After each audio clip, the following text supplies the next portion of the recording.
कि सेंटेंस होते क्या है। सेंटेंस मतलब इंग्लिश की ना बेसिक यानी कि उसकी रूट जड़ को अभी हम सीखते हैं, ठीक है। तो आज हम बात करेंगे EZMR पे, हमारा ये टॉपिक बेस्ट है। चलिए EZMR को साइड करते, पहले हम सेंटेंस को समझते हैं कि ये सेंटेंस होते क्या है। तो सेंटेंस, जब हम सेंटेंस यानी कि वाक्य, जब हम एक वाक्य बनाते हैं तो उनमें हमें 4 चीज़ों का ज्ञान होना बहुत ही ज़्यादा ज़रूरी है। फर्स्ट, हमें सब्जेक्ट के बारे में पता होना चाहिए। सेकेंड, हमें ऑब्जेक्ट के बारे में पता होना चाहिए। थर्ड, हमें टाइम ऑफ वर्ड्स के बारे में पता होना चाहिए। एंड फोर्थ, फुल स्टॉप आपको लगानी पड़ेगी अगर एंड ऑफ द सेंटेंस है तो। ओके, अब देखिए, अब बात कर लेते हैं subject, object, time of words, ये सब होते क्या है। अक्सर स्टूडेंट इसी में कंफ्यूज हो जाते हैं क्योंकि वो समझ नहीं पाते हैं कौन सा सब्जेक्ट है, कौन सा ऑब्जेक्ट है, कौन सा टाइम ऑफ वर्ड्स है, ये समझ नहीं पाते, जिनकी वजह से उनकी सेंटेंसेस रॉन्ग हो जाती है। तो सब्जेक्ट यानी कि किसी का नाम या जिसके बारे में बात हो रही हो। अभी नहीं समझ में आया ना, डोंट वरी, एग्जाम्पल के थ्रू मैं बताऊंगी। किसी का नाम या जिसके बारे में बात हो वो सब्जेक्ट कहलाती है। जैसे कि यहाँ पर एक एग्जाम्पल दिया हुआ है, राम मेरा दोस्त है। अब एकदम सिंपल, एकदम शॉर्ट ट्रिक है, जब आपका जो क्वेश्चन रहेगा कौन से स्टार्ट, मतलब कौन करके जो जवाब आएगा आपका, वो आपका सब्जेक्ट होगा। जैसे राम मेरा दोस्त है, मैं पूछूंगी मेरा दोस्त कौन है, मेरा दोस्त कौन है, तो क्या जवाब आया, राम, तो राम हमारा सब्जेक्ट हो गया। यानी कि कौन करके जो हमारे जवाब आते हैं वो हमारे सब्जेक्ट कहलाते हैं। तो मेरा दोस्त कौन है, राम, तो राम हमारा सब्जेक्ट हो गया। समझ में आया। एंड ऑब्जेक्ट की बात करते हैं, सब्जेक्ट, और चलिए ऑब्जेक्ट को पहले बात देते हैं। पहले हम टाइम ऑफ वर्ड्स के बारे में देखते हैं। टाइम ऑफ वर्ड्स यानी कि समय की सूचना देने वाले, जो समय की सूचना देते हैं। अब यहाँ पर समय की सूचना देना मतलब जैसे कि आपके हैं, आप सेंटेंस के एंड में आप देख रहे होंगे, जैसे यहाँ पर है लिखा हुआ है, हो, हूँ, ऐसे वर्ड्स लिखे होते हैं। या फिर कभी कभी आपको देखने को मिलते हैं था, थे, थी, ऐसे भी वर्ड्स आपको देखने को मिलते हैं।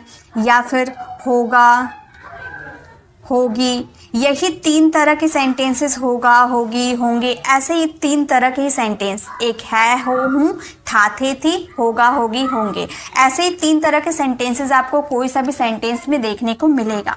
ठीक है, इससे पता चलेगा कि ये प्रेजेंट है, पास्ट है, ना फ्यूचर है। तो अगर है, हो, हूँ अगर आपको देखने को मिलता है तो आप आँख बंद करके समझ जाना कि ये प्रेजेंट है, यानी कि जो अभी चल रहा है। जैसे मैं अभी आपको पढ़ा रही हूँ तो ये प्रेजेंट है, हमारा प्रेजेंट चल रहा है। ठीक है, तो है, हूँ, हे देखकर आपको ये पता चल जाएगा कि ये प्रेजेंट है। था, थे, थी, अगर आप सेंटेंस के एंड में यानी कि यहाँ पर अगर आप था, थे, थी देख लोगे तो आप समझ जाना वो पास्ट है, यानी कि बीता हुआ कल है। कल मैंने आपको दूसरे टॉपिक्स पढ़ाए थे, तो कल पढ़ाए थे ना, यानी कि वो पास्ट था।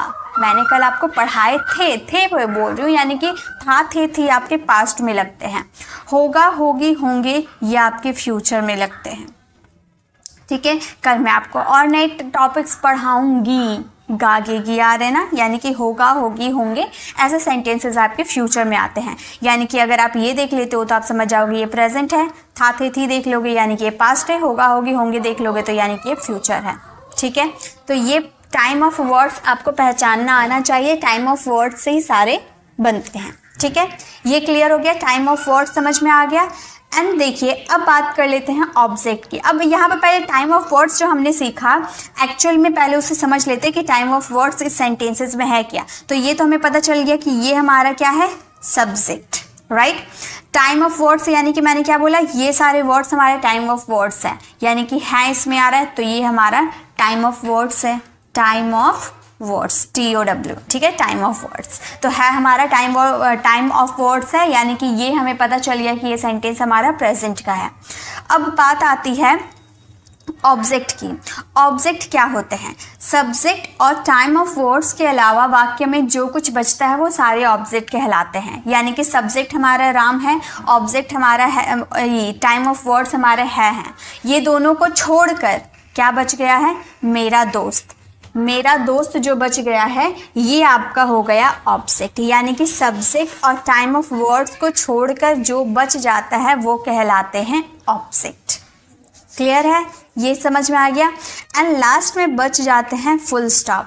अब जैसे हिंदी आप सीखते हो, हिंदी के वाक्यों को लिखते हो, तो आपको हिंदी लिखने के लास्ट में आपको पूर्ण विराम, यानी कि आपकी बातों, आपकी जो सेंटेंस है वो ख़त्म होती है तो आपको लास्ट में पूर्ण विराम देना होता है। जैसे यहाँ पर आपका सेंटेंस ख़त्म हुआ तो पूर्ण विराम मैंने दिया है। और वैसे ही जब आप उस सेंटेंसेस के इंग्लिश ट्रांसलेट करोगे तो इंग्लिश का जब एंड होगा, आपका सेंटेंस का जब एंड होगा तो वहाँ पे आपको फुल स्टॉप का यूज़ करना होगा। ओके, फुल स्टॉप का जब इंग्लिश वाले सेंटेंसेस की एंड होगी तो वहाँ पे आपको फुल स्टॉप का यूज़ करना होगा। चलिए अब आगे देखते हैं आगे क्या है। अब नेक्स्ट ये चीज़ तो यहाँ पर तो आपने समझ लिया कि यहाँ पर सब्जेक्ट क्या है, टाइम ऑफ वर्ड्स क्या है एंड ऑब्जेक्ट क्या है। अब एक सेंटेंस, ये तो मैंने आप लोगों को बता दिया, लेकिन एक सेंटेंस आप लोगों को भी पता होना चाहिए कि सब्जेक्ट क्या है, ऑब्जेक्ट क्या है। तो आप मेरे साथ ये वाला समझ के चलिएगा, ठीक है। तो फर्स्ट है रिया बहुत चालाक लड़की है। तो यहाँ पे जो आपका रिया बहुत चालाक लड़की है, अब इसमें से आपको पहचानना है कि सब्जेक्ट क्या है, ऑब्जेक्ट क्या है और टाइम ऑफ वर्ड्स क्या है, ठीक है। तो मैंने क्या बोला था, सब्जेक्ट क्या है, जब हमें कौन करके जो जवाब मिलते हैं वो हमारे कहलाते हैं सब्जेक्ट। तो रिया बहुत चालाक है। अगर मैं आपसे पूछूं बहुत चालाक कौन है, बहुत चालाक कौन है, तो आपका जवाब क्या आ रहा है, रिया। बहुत चालाक कौन है, रिया। तो रिया हमारी कहलाएगी सब्जेक्ट, रिया हो जाएगी हमारी सब्जेक्ट। बहुत चालाक कौन है, रिया, यानी कि रिया हमारी सब्जेक्ट हो गई। कौन करके जो जवाब निकलते हैं वो हमारे सब्जेक्ट कहलाते हैं, है ना। अब टाइम ऑफ वर्ड्स क्या होते हैं, ये लास्ट वाले हैं, हूँ, है, ये हमारे क्या होते हैं, टाइम ऑफ वर्ड्स होते हैं, है ना। और सब्जेक्ट और टाइम ऑफ वर्ड्स को छोड़कर जो भी बच जाते हैं वो कहलाते हमारे ऑब्जेक्ट, है ना।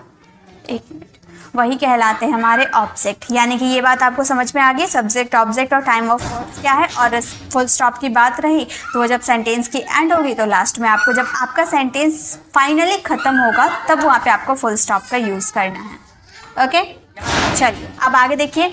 ये चीज़ तो आपको समझ में आ गई, एक इजी वाले सेंटेंस मैंने दिया तो ये आपको समझ में आ गई। लेकिन एक और सेंटेंस है, अब इसमें आपको बताने हैं कि इसमें सब्जेक्ट, ऑब्जेक्ट और टाइम ऑफ वर्ड्स क्या है।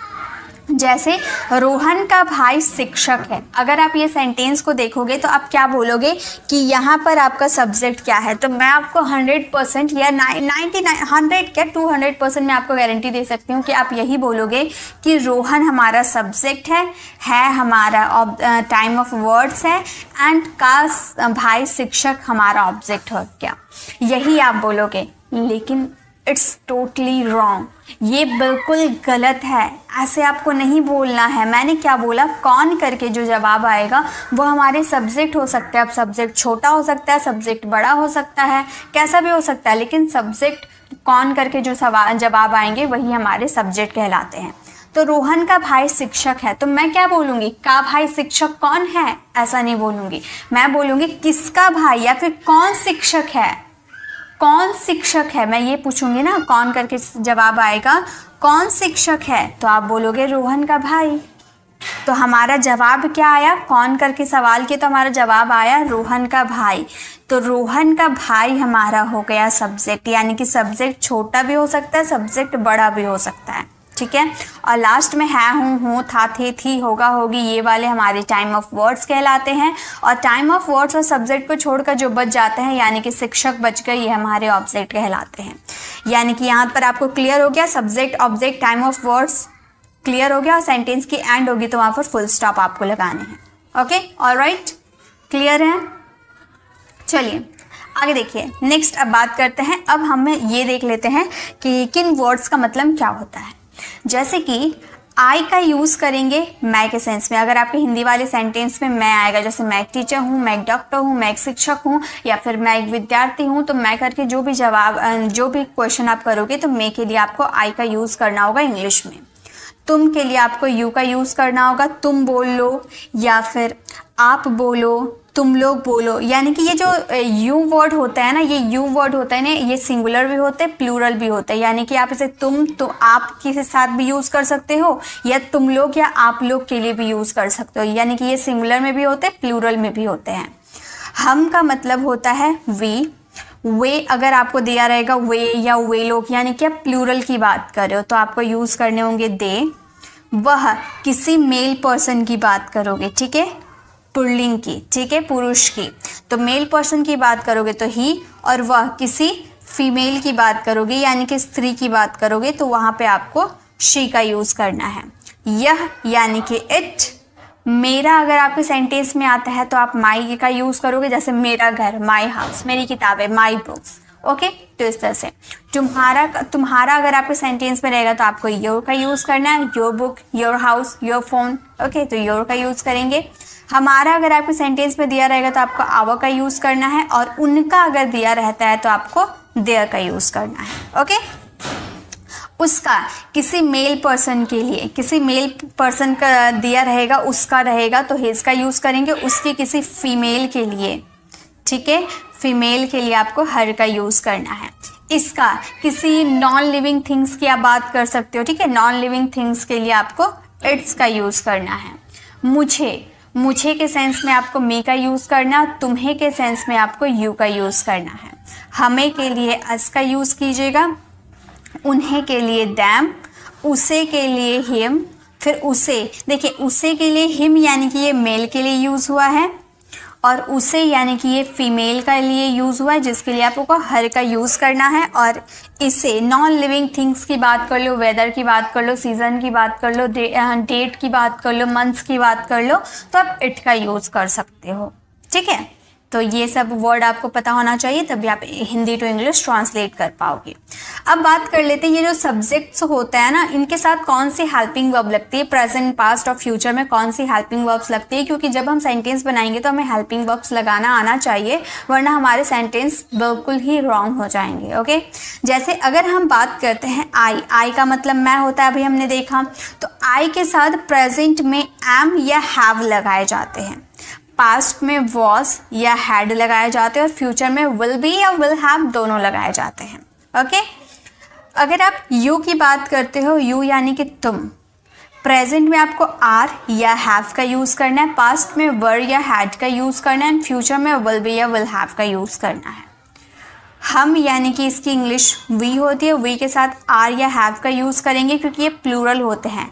ये जो तीनों होते हैं ना, ये हमेशा याद रखिएगा, यू, वी और दे, ये प्लूरल में काउंट होते हैं। तो प्रेजेंट में आर हैव, पास्ट में वर हैड, एंड फ्यूचर में विल बी विल हैव, क्योंकि फ्यूचर में सभी के साथ एक ही हेल्पिंग वर्ब लगती है, विल। अब विल के साथ आप बी भी यूज़ कर सकते हो, विल के साथ हैव भी यूज़ कर सकते हो, वो आपके टेंसेस के अकॉर्डिंग लगते हैं, ठीक है।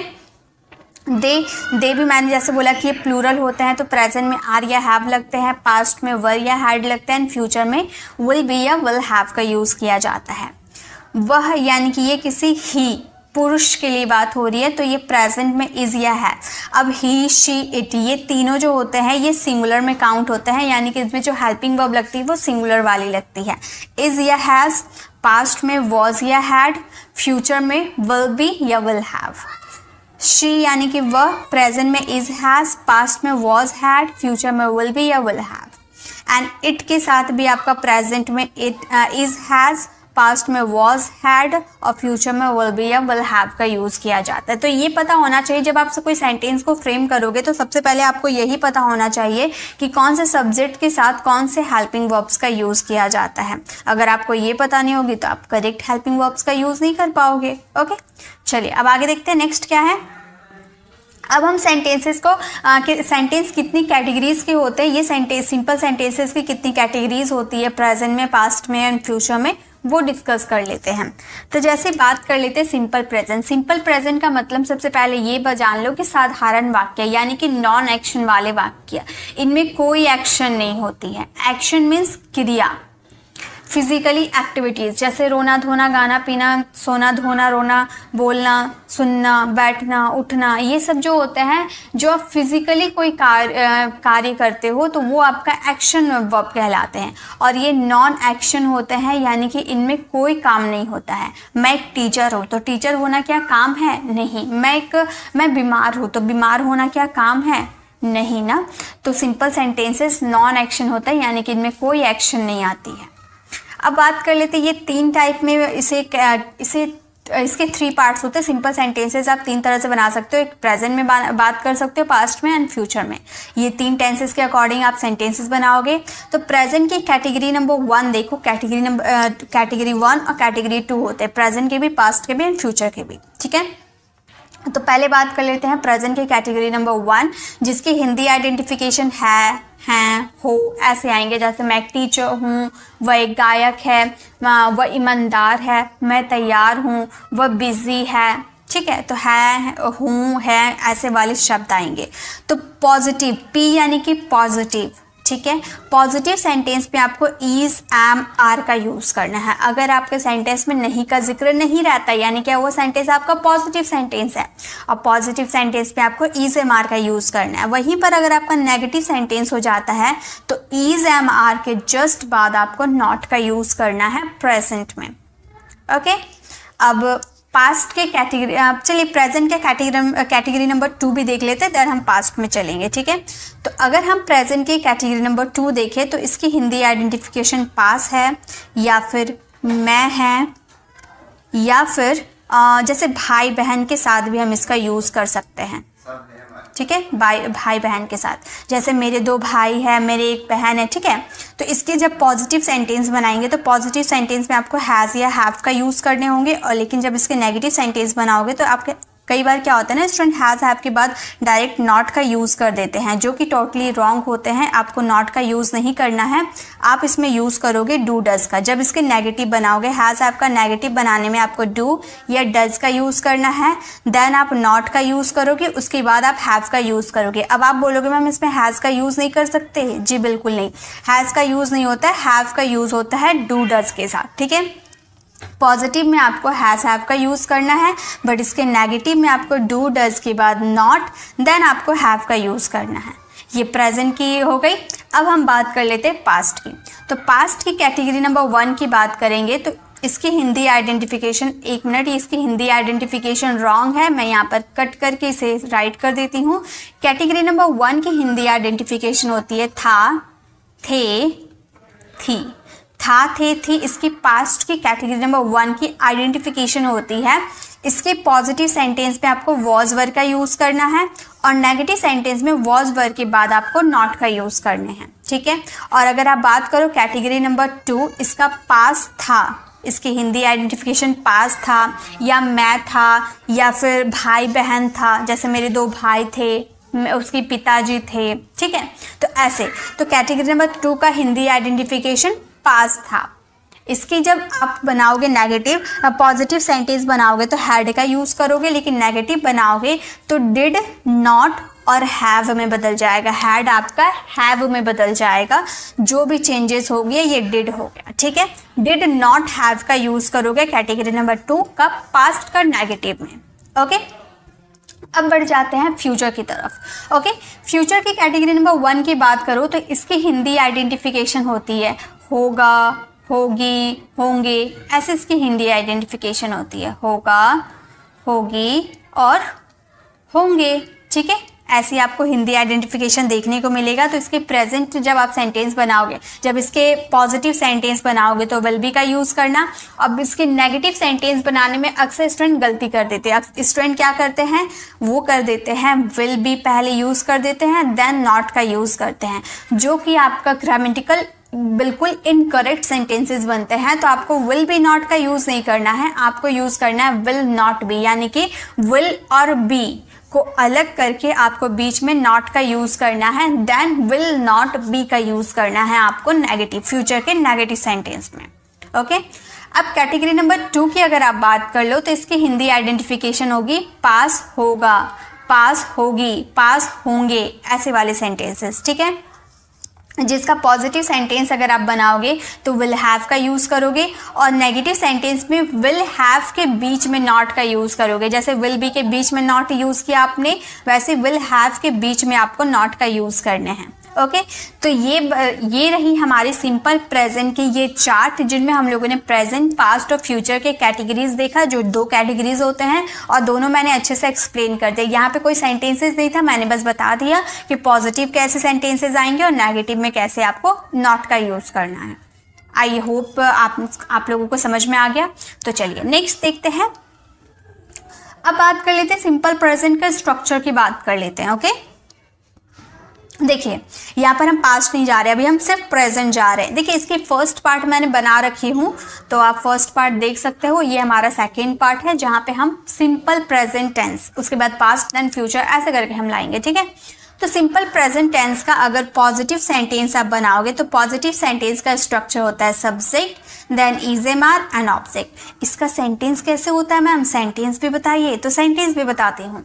देखिए इसके सेंटेंसेस कुछ इस तरीके से आते हैं, जैसे मैं तैयार हूँ, मैं तैयार हूँ। इसके सेंटेंस ऐसे आते हैं। पहले हम हिंदी वाले सेंटेंस देख लेते हैं, देन हम इंग्लिश वाले सेंटेंस को ट्रांसलेट करेंगे। तो पॉजिटिव सेंटेंस आपको बिल्कुल इस तरह से आएगा, मैं तैयार हूँ।